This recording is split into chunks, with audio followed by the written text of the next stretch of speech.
안녕하세요. 잠드는 역사입니다. 오늘도 편안한 밤 되시길 바랍니다. 이제 삼국지 이야기를 이어가겠습니다. 첫 번째 이야기, 관도대전 이후의 침묵. 관도대전이 끝났습니다. 200년 가을, 후한말 최대의 전투가 막을 내렸습니다.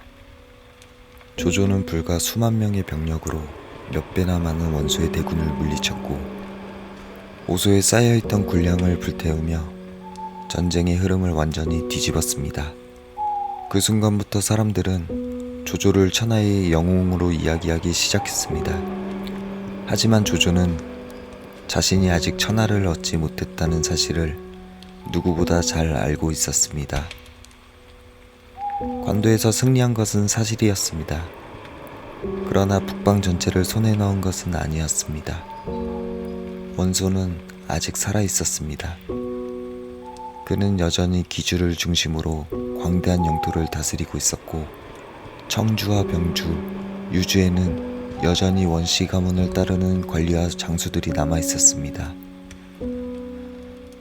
관도에서 패배했다고 해서 하룻밤 사이에 거대한 세력이 사라지는 것은 아니었습니다. 조조는 성급하게 북쪽으로 진군하지 않았습니다. 먼저 자신이 차지한 지역을 안정시키고 흩어진 원소의 군대가 다시 모이지 못하도록 차근차근 준비를 시작했습니다. 조조는 언제나 승리보다 승리 이후를 더 중요하게 생각하는 사람이었습니다. 전투에서 이기는 것보다 그 승리를 어떻게 굳히느냐가 더 중요하다는 사실을 알고 있었기 때문입니다. 반대로 원소에게는 쉽게 회복하기 어려운 시간이 시작되고 있었습니다. 평생 처음 겪은 대패였습니다. 원소는 명문원씨 가문의 후손으로 태어나 수많은 명사를 자신의 곁으로 불러 모았습니다. 당시 북방에서 그의 이름은 황제의 이름만큼이나 무게가 있었습니다. 병력은 조조보다 많았고 영토도 넓었으며 명성 또한 누구도 쉽게 따라올 수 없었습니다. 많은 사람들은 언젠가 원소가 천하를 차지할 것이라 믿었습니다. 그러나 관도대전은 그 믿음을 흔들어 놓았습니다.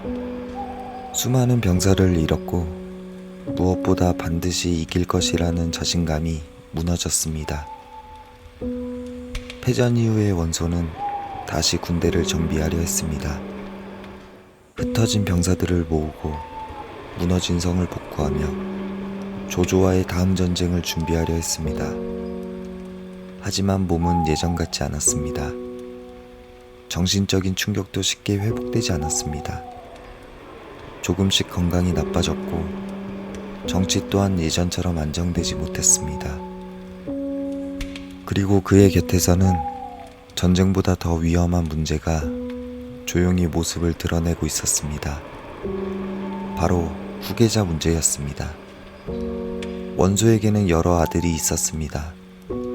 장남 원담, 그리고 총애를 받던 셋째 아들 원상, 또 다른 아들 원희까지. 하지만 누구에게 가문을 맡길 것인지 분명하게 결정하지 못한 채 시간이 흘러가고 있었습니다. 겉으로는 모두 원씨 가문의 사람들이었지만 그들의 곁에는 서로 다른 참모들이 있었고 각자의 이해관계도 달랐습니다. 원소가 살아있는 동안에는 그 갈등이 겉으로 드러나지 않았습니다. 그러나 역사 속에서는 강력한 지도자가 떠난 뒤 그 빈자리를 둘러싼 다툼이 시작되는 일은 결코 드문 일이 아니었습니다. 조조는 아직 움직이지 않았습니다. 원소 역시 아직 살아있었습니다.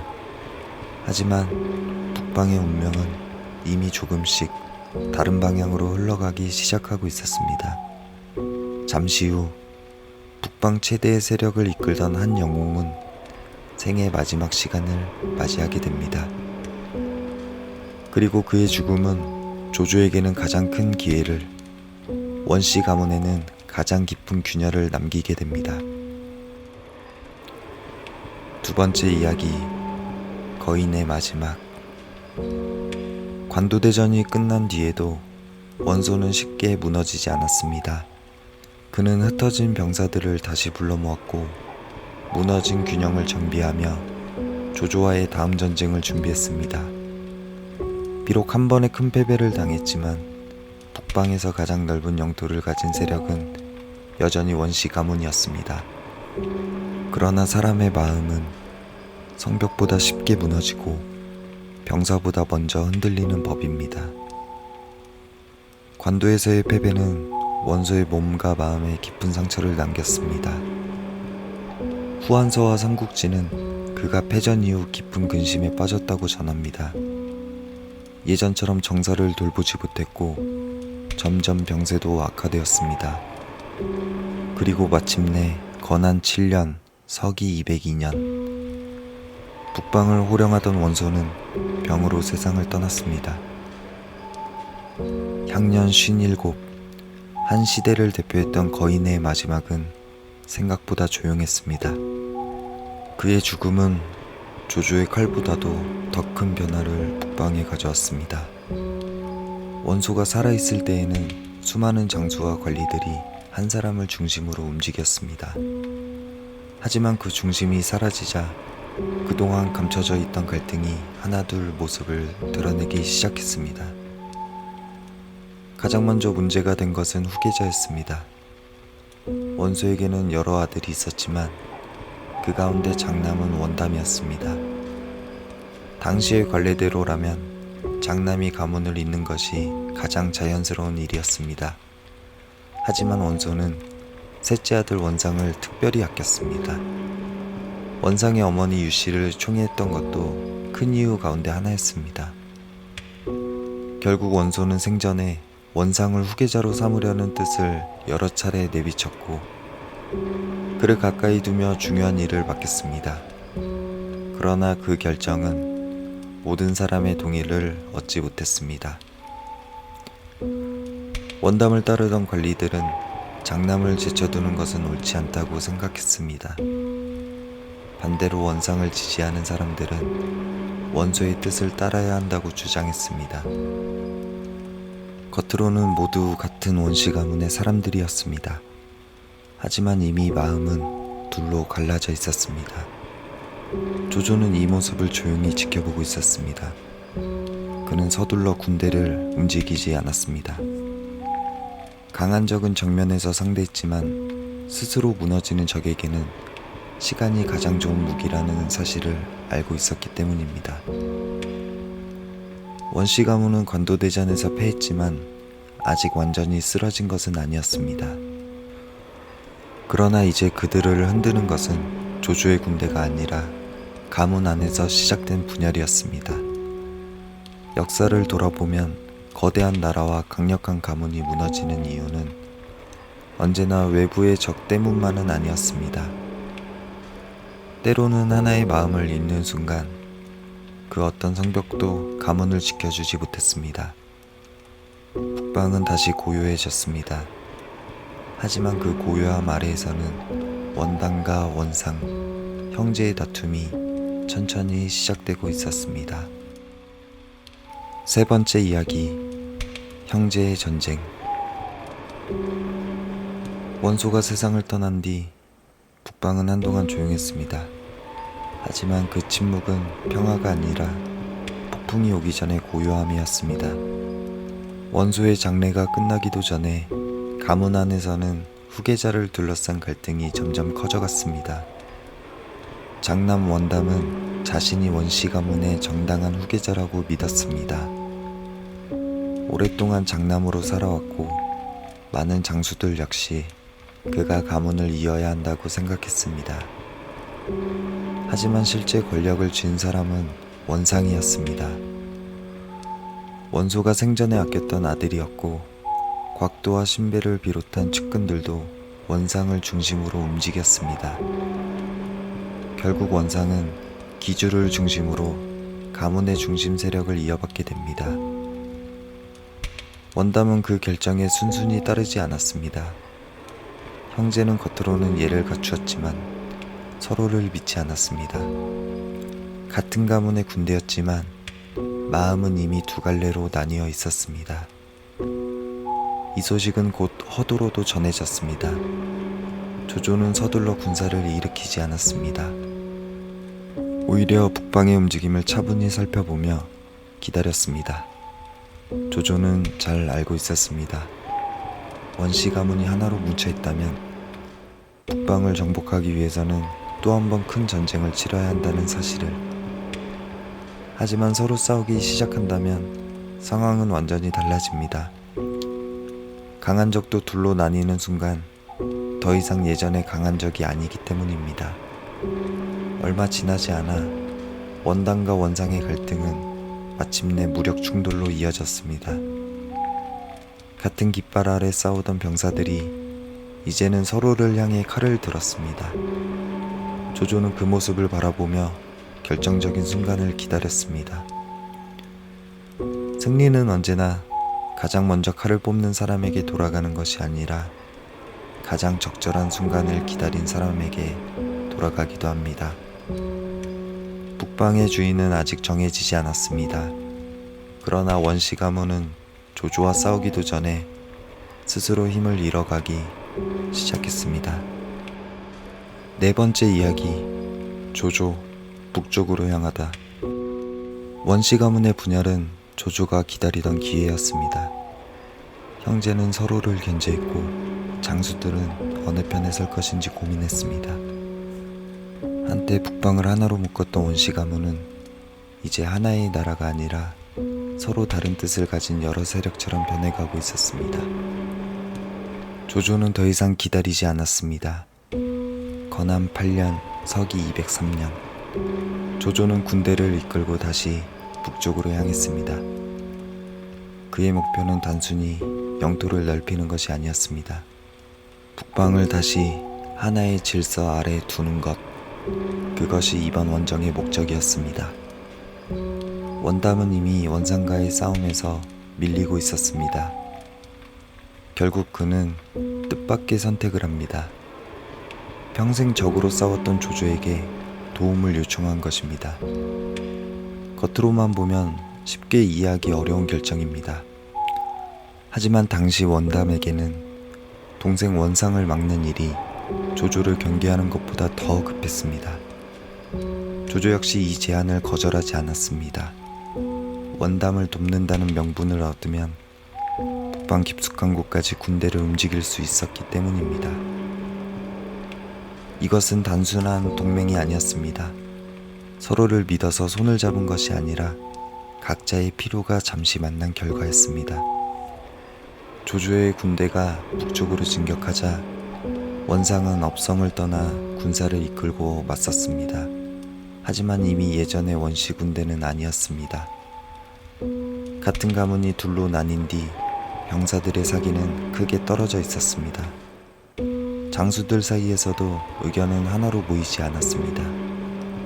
반면 조조의 군대는 달랐습니다. 관도대전을 함께 겪은 병사들은 풍부한 실전 경험을 갖고 있었고 지휘체계 역시 흔들림이 없었습니다. 무엇보다 조조는 전쟁의 속도를 누구보다 중요하게 여겼습니다. 적이 다시 힘을 모으기 전에 움직이고 적이 망설이는 순간 공격했습니다. 이러한 판단은 이번에도 그대로 이어졌습니다. 결국 원상은 조조의 공세를 막아내지 못하고 업성을 버린 채 북쪽으로 물러나게 됩니다. 업성은 원시 가문의 중심이었습니다. 정치와 군사의 핵심이자 북방을 상징하는 도시였습니다. 그 도시가 조조의 손에 들어갔다는 것은 단순히 성 하나를 빼앗긴 것이 아니었습니다. 북방의 주인이 바뀌고 있다는 신호였습니다. 조조는 업성에 입성한 뒤에도 서두르지 않았습니다. 약탈보다는 질서를, 복수보다는 안정을 먼저 선택했습니다. 항복한 관리들 가운데 능력이 있는 사람들은 다시 등용했고 백성들에게도 가능한 한 평소와 같은 삶을 이어갈 수 있도록 했습니다. 조조는 잘 알고 있었습니다. 영토를 얻는 것보다 사람들의 마음을 얻는 일이 더 오래가는 승리라는 사실을. 북방의 전쟁은 아직 끝나지 않았습니다. 원상과 원인은 더 북쪽으로 물러나 다시 기회를 노리고 있었습니다. 하지만 이제 주도권은 완전히 조조에게 넘어가고 있었습니다. 다섯 번째 이야기, 마지막 희망, 북쪽으로. 업성을 잃은 뒤에도 원씨 가문의 싸움은 끝나지 않았습니다. 원상은 형 원단과 다시 힘을 합치려 했지만 이미 깊어진 불씨는 쉽게 사라지지 않았습니다. 조조는 그 틈을 놓치지 않았습니다. 형제가 서로 힘을 모으기도 전에 차례로 공격을 이어갔습니다. 먼저 원담이 패했습니다. 조조에게 도움을 요청했던 그는 결국 조조와도 등을 지게 됩니다. 원씨 가문을 다시 일으키기 위해서는 조조 또한 넘어야 할 상대였기 때문입니다. 하지만 이미 상황은 돌이킬 수 없었습니다. 건왕 9년 서기 204년 원담은 남피 전투에서 패하고 목숨을 잃었습니다. 장남이 사라지자 원상은 다시 세력을 모으려 했습니다. 그러나 조조의 군대는 멈추지 않았습니다. 한 성을 점령하면 곧바로 다음 성으로, 한 전투가 끝나면 곧바로 다음 전투로 이어졌습니다.